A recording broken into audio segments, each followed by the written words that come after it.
Did you know that the CIA launched a top-secret mind control program called Project MKUltra on this day in 1953? It sounds crazy, and that's because it was. This video is a very brief history of the project and the frankly insane and immoral experiments that they conducted. Now, during the Second World War, a few nations, including Germany and the US, began experimenting with the creation of a truth serum. After the war, the enemy for the US had become communism. There were reports that the Russians and the Chinese were using mind control against their enemies and their citizens, and the Americans were horrified.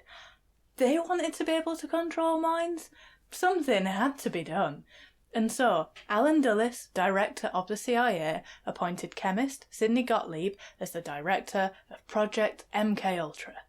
Now, in 1938, a drug called LSD had been discovered in a lab in Switzerland. The CIA saw enormous potential for using this as a mind control drug, and in the early 1950s they purchased all of it. All of it. Around 100 million doses, which is just too many. Initial experiments were done on fellow CIA agents, such as biochemist Frank Olson, who was drugged without his knowledge or his consent at a CIA retreat in November 1953. Someone slipped him LSD in his Cointreau and he reacted really badly to it. He was jittery, he couldn't sleep, he forgot how to spell, and he was one of the small few who knew about the true nature of MKUltra. About a week later, he mysteriously fell from a hotel window in Manhattan at 2 a.m. His death was recorded as suicide, but many have treated his death as suspicious, such as the night manager of the hotel who said, "In all my years in the hotel business, I never encountered a case where someone got up in the middle of the night, ran across a dark room in his underwear, avoiding two beds, and dove through a closed window with the shade and curtain drawn."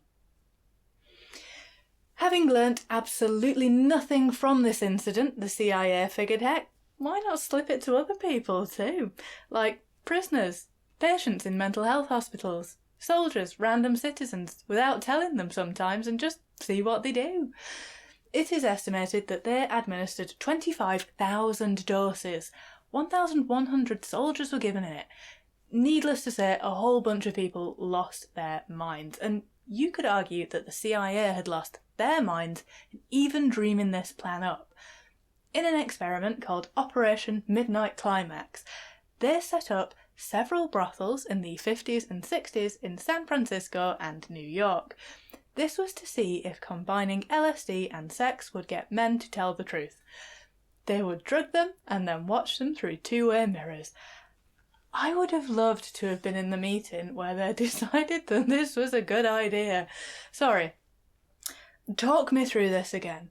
We, the government, will be setting up illegal sex and drug palaces. They were also involved in much darker experiments though. Now, there was a Scottish doctor called Donald Ewan Cameron. He was working at a psychiatric hospital in Canada called the Allen Memorial Institute. He was trying to find a cure for schizophrenia.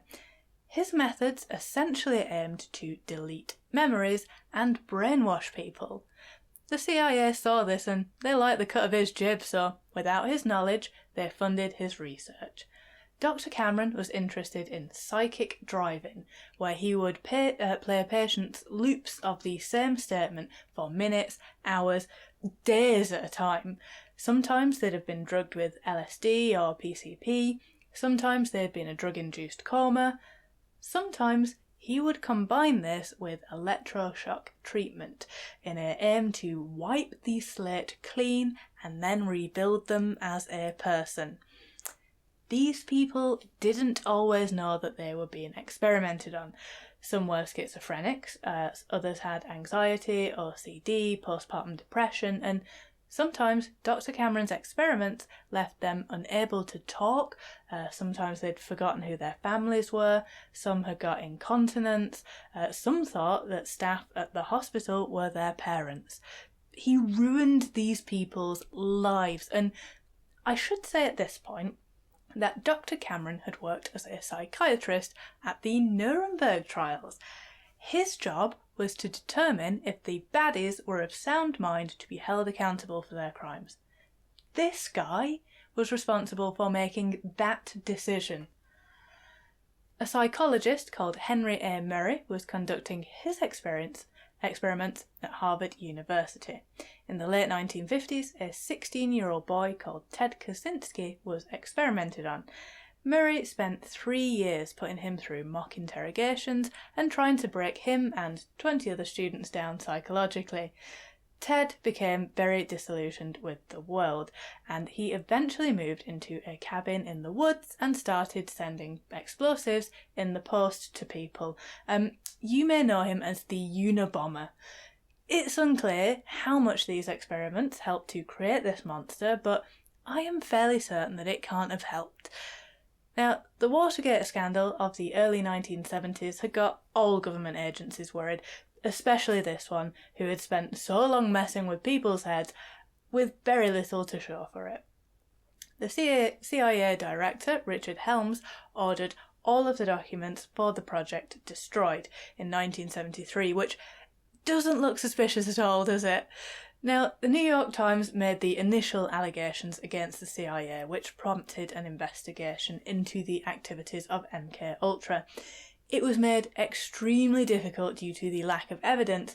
All that was remaining were some pages that had been incorrectly filed, and as such, they had evaded the mass shredding a few years prior. So, what were the findings of MKUltra? What was it all for? Well, nothing. There was no truth serum, no mind control, no cure for schizophrenia. Sidney Gottlieb went on to another CIA job developing poisons. The experiment was forgotten and the poor test subjects had to get on with dealing with the fallout. Now, I've only scratched the surface here. Behind the Bastards podcast have a fantastic deep dive on the subject that I cannot recommend enough. But, no wonder we've got conspiracy theories when governments are doing stuff like this, right? Thank you so much for watching. Why not subscribe? And I'll see you tomorrow.